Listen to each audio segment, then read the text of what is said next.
शर्मा, जिन्होंने अपना एक दौर बनाया, सिर्फ क्रिकेट नहीं खेला और आज हम उनको ही अलविदा कहने वाले हैं।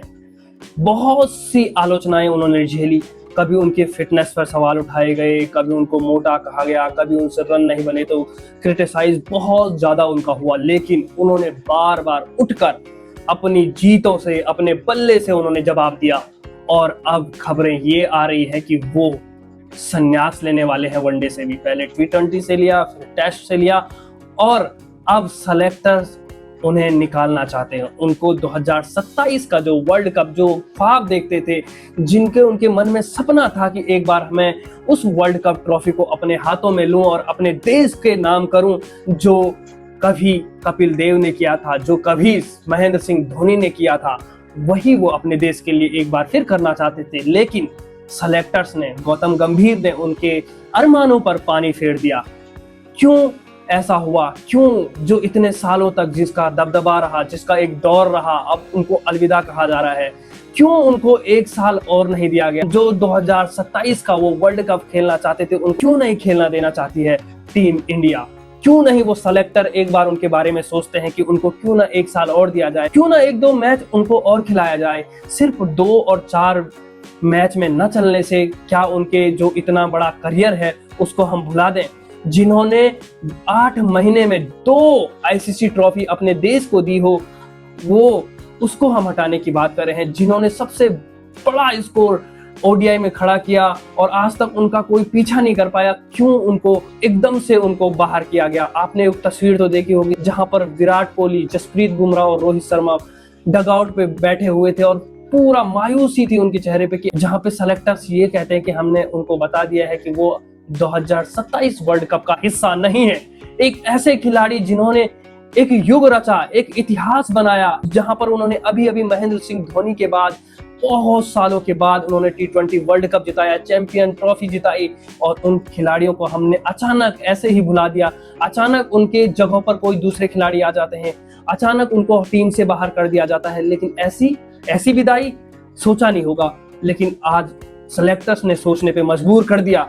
आइए बात करते हैं उनकी पूरी जीवनी पर, उनके क्या क्या रिकॉर्ड रहे हैं, क्या क्या जिनको परेशानियां झेली हैं, उन सब के बारे में हम बात करेंगे। चलिए सबसे पहले हम बात कर लेते हैं 2007 वो दिन था जब पहली बार ओडीआई में उन्होंने डेब्यू किया था आयरलैंड के खिलाफ। 23 जून 2007 आयरलैंड के खिलाफ उन्होंने पहला अपना वनडे डेब्यू किया था और उस समय कैप्टन थे राहुल द्रविड़। शुरुआती सालों में लगातार उनको मैच में मौका नहीं दिया जा रहा था, क्योंकि वो कभी अंदर हो रहे थे, कभी बाहर होते। 2007 से लेकर 2012 तक वो लगातार ऐसे ही अंदर हो रहे थे, बाहर हो रहे थे, क्योंकि उनकी जगह पे बहुत ऐसे खिलाड़ी थे जो उनसे अच्छे थे, लेकिन उनको मौका नहीं दिया गया। लेकिन कभी वो अंदर, कभी बाहर, उनका शुरुआती दौर अच्छा नहीं चल रहा था। लेकिन 2013 में जब महेंद्र सिंह धोनी उनको कहते हैं कि तुम्हारी जगह अंदर बाहर करने की नहीं है, तुम हमारे ओपनर के तौर पर आओगे और तुम हमारी टीम के लिए, हमारे टीम इंडिया के लिए तुम ओपनिंग करोगे, और उनको ओपनिंग का दर्जा देते हैं। और उसके बाद वो कभी बाहर ही नहीं होते हैं। उनको महेंद्र सिंह धोनी उस स्थान पे लाते हैं जहां पे उनकी जगह बनती थी, और उनको इतना बड़ा मुकाम जो बना है वो सिर्फ और सिर्फ मुझे लगता है महेंद्र सिंह धोनी। और उन्होंने भी कहा है एक इंटरव्यू में कि उन्होंने अपनी जगह मुझे दी और उन्होंने ही कहा मुझे कि तुम ओपनिंग आओ। तो 2013 में धोनी ने उन्हें ओपनर बनाया और उसके बाद पहली बार वो नियमित रूप से ओपनिंग करने आए। उसके बाद इंडिया चैंपियन बनी। उसके बाद रोहित और शिखर धवन की जोड़ी, जो सबसे काबिलियत तारीफ जोड़ी मानी जाती है ओपनिंग, जो भारतीय को एक मजबूत दिशा देती थी हर मैच में, और उनकी जो वाहवाही होती थी वो आपने सुनी होगी। और कईयों मैच उन्होंने जिताए, अकेले दम पे वो दोनों ले गए। कभी रोहित चलते, कभी वो शिखर धवन चलते, लेकिन उनकी पारियां 100 रन की, 150 रन की ऐसी होती थी। और उसके बाद 2013 में ही उन्होंने पहला अपना डबल 100 मारा, 209 रन ऑस्ट्रेलिया के खिलाफ उन्होंने जड़ा। बेंगलुरु में मैच था, उसमें उन्होंने पहला अपना डबल सेंचुरी जड़ा। वो दुनिया में तीसरे नंबर के ऐसे बल्लेबाज बने जिन्होंने अपना दोहरा शतक जड़ा। 2000 अब आता है 2014 में उन्होंने तो वर्ल्ड रिकॉर्ड ही बना दिया। 2014 में उन्होंने 264 रन की ऐसी ताबड़तोड़ पारी खेली श्रीलंका के खिलाफ, जिसकी आज भी लोग चर्चा करते हैं कि वो पारी अगर इतनी लंबी, और 300 रन भी कहीं दूर नहीं दिख रहे थे उनके बल्ले से, लेकिन उन्होंने इतिहास रचा और आज भी वो वनडे का सबसे हाईएस्ट स्कोर है। आज तक उस स्कोर को कोई छू भी नहीं पाया। 264 रन 173 बॉलों में और 33 चौके और 9 छक्के मारे थे। आज भी वो वनडे का सबसे इंडिविजुअल हाईएस्ट स्कोर है। 2015 में 330 रन वर्ल्ड कप में सेमीफाइनल तक उन्होंने अकेले दम तक पहुंचाया था। उसके बाद 2017 में फिर से उन्होंने डबल सेंचुरी मारी, वो भी श्रीलंका के खिलाफ मोहाली में। कैप्टन रहते हुए पहले खिलाड़ी बने रोहित शर्मा जिन्होंने अपने कैप्टेंसी में दोहरा शतक जड़ा हो। 2018 में फिर से उन्होंने अपने देश को एशिया कप जिताया। उसके बाद 2019 में उनका गोल्डन ईयर था जिसमें उन्होंने अकेले दम पर 668 रन आईसीसी वर्ल्ड कप में बनाए। एवरेज उनका 81 का था। 5 सेंचुरी और वर्ल्ड कप एडिशन में सबसे ज्यादा शतक लगाने वाले एकमात्र खिलाड़ी बन गए हैं रोहित शर्मा, उस समय बने थे। आज तक ऐसा कोई खिलाड़ी नहीं है जिसने वनडे में 5 शतक जड़े हों, वो बने रोहित शर्मा, सोचिए। उसके बाद आईसीसी टूर्नामेंट में सबसे डोमिनेटेड बल्लेबाज जो थे वो है रोहित शर्मा। सोचिए, इतना बड़ा खिलाड़ी और उसे हम ऐसे ही बुला देते हैं, ऐसे उनको जाने दें, ऐसे उनको टाटा बाय कह दें, सिर्फ उनको कह दें कि तुम 2027 वर्ल्ड कप में तुम हिस्सा नहीं हो। 2020 और 2022 के बीच वो लगातार ओडीआई के कैप्टन बने और 10,000 रन के करीब पहुंच गए। 2023 वर्ल्ड कप जहां पर 16 मैचों में 15 जीत दिलाई और फाइनल में हम हार गए, वहां पे उन्होंने टीम को एक नई दिशा दी कि अग्रेसिव खेलो, जितना मर्जी हो। एक नई टीम इंडिया उभर के आ रही थी उस समय हमें लग रहा था कि हम जीतेंगे वर्ल्ड कप, लेकिन हमारे अरमानों पर ऑस्ट्रेलिया ने पानी फेर दिया। तो वो बहुत बड़ा दुख था उस समय, सबकी आंखें नम थी, सबके मन में था कि इस बार हम वर्ल्ड कप जीतेंगे, लेकिन नहीं जीत पाए।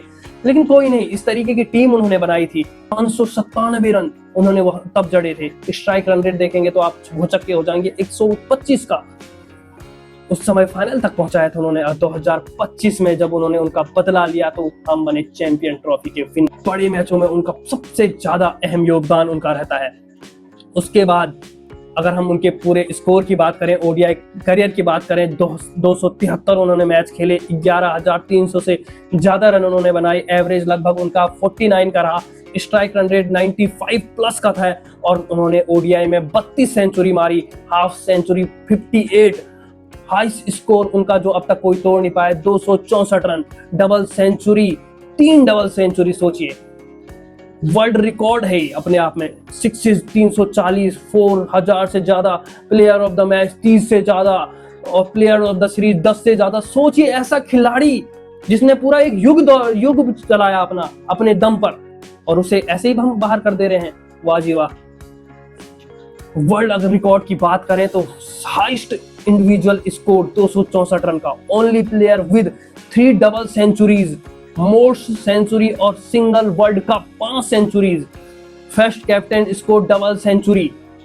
सोचिए, one of the fastest Indian जिसने सबसे जल्दी 10,000 रन पूरे किए। सोचिए, इंडिया के लिए रिकॉर्ड देखिए, भारत के टॉप ओडीआई रन स्कोरर में शामिल, सबसे सफल ओडीआई ओपनर, शिखर धवन के साथ सबसे अच्छी पार्टनरशिप और सबसे खतरनाक ओपनिंग जोड़ी, विराट कोहली के साथ 5,000 से ज्यादा ओडीआई रन्स। अवार्ड के बारे में बात करें तो Arjun award 2015, Rajiv Gandhi Khel Ratna award 2020, ICC ODI cricketer of the year 2019 और ICC ODI team of the year कई बार जीता उन्होंने, और अभी हाल ही में उसमें पद्मश्री भी मिला। कितना बड़ी बात होती है एक खिलाड़ी के लिए इतने ज्यादा पदक जीतना। जहाँ पे लोगों को सपने लग जाते हैं, जहाँ पे उन लोगों को सपना होता है जाने का, वहां पे उन्होंने जिया। जहाँ पे लोग उम्मीद रखते हैं कि ये ऐसा हम बनेंगे, अब उनके जैसा बनना चाहते हैं लोग, ऐसे खिलाड़ी बने रोहित शर्मा। सोचिए, अब सवाल ये है कि 2027 वर्ल्ड कप में जो 40 साल के हो रहे, क्या उन्हें एक मौका और नहीं देना चाहिए? क्या उन्हें ऐसे ही विदाई दे देना चाहिए? आपको क्या लगता है? आप बताइए। हमने आपको पूरा का पूरा डिटेल बताया, जिस तरीके की उनकी जीवनी रही, और आज उन्हें इस तरीके से टीम से निकाला जा रहा है। उनको कहा जा रहा है कि आप 2027 के वर्ल्ड कप में आप नहीं हैं। ऐसे प्लेयर को क्यों ऐसे हम जाने दें? ऐसे कैसे? मतलब अगर वो गए तो एक युग का अंत हो जाएगा, सब खत्म हो जाएगा। जिसने इतना बड़ा इतिहास जिसका रहा हो, उसको ऐसे ही कैसे जाना जाए? हर कोई, उनकी आंखें नम हो जाती है जब ये बात सुनते हैं। आज पूरा ट्विटर खचाखच भरा हुआ है कि रोहित शर्मा रिटायरमेंट लेंगे। सबकी आंखें नम है, सब क्रिकेट फैंस की आंखें नम है। हम सबके कैप्टन, आपके कैप्टन, चहीते कैप्टन, जिन्होंने इतने बड़े बड़े स्कोर बनाए, 5 ट्रॉफियां मुंबई इंडियन को दी अपने बलबूते पर। सोचिए, आज वो मुंबई इंडियन उनके बिना कप्तानी के एक कप के लिए तरस रही है। सोचिए, ऐसे कैप्टन है वो, और उन्हें ऐसे ही सब जगहों से निकाल देना। वो तो T20 में उन्होंने खुद ही संन्यास लिया, लेकिन उसके बाद उनसे कप्तानी छीन लेना ODI की, उसके बाद अब उनको टीम से ही बाहर निकाल देना, उनको कह देना कि तुम 2-4 मैच अच्छा नहीं कर पाई तो आप निकल जाइए, बहुत से लोग तुम्हारी जगह भरने वाले हैं, लेकिन उनकी जगह कोई नहीं भर पाएगा। वो अलग एक दौर लेकर आए थे, वही दौर लेकर वो अपने साथ जा रहे हैं। सबको उनके लिए तालियां बजानी चाहिए, सल्यूट करना चाहिए उनको कि उन्होंने इस तरीके के हमें भारतीय टीम को इस दिशा में ले गए और टीम इंडिया को इस मुकाम तक पहुंचाया। आपका क्या कहना है कि उन्हें 1 साल और देना चाहिए था या नहीं, या उनको थोड़ा टाइम और खेलना चाहिए था और इंटरटेन होते लोग? आपका क्या कहना है कमेंट बॉक्स में जरूर बताइए। वीडियो को लाइक करें, शेयर करें, सब्सक्राइब करें और दूसरों को, तभी हमारा भी सहयोग होगा। हम भी और ताज़ा खबरें आपको देते रहेंगे, रिकॉर्ड बताते रहेंगे, हाईलाइट भी देते रहेंगे।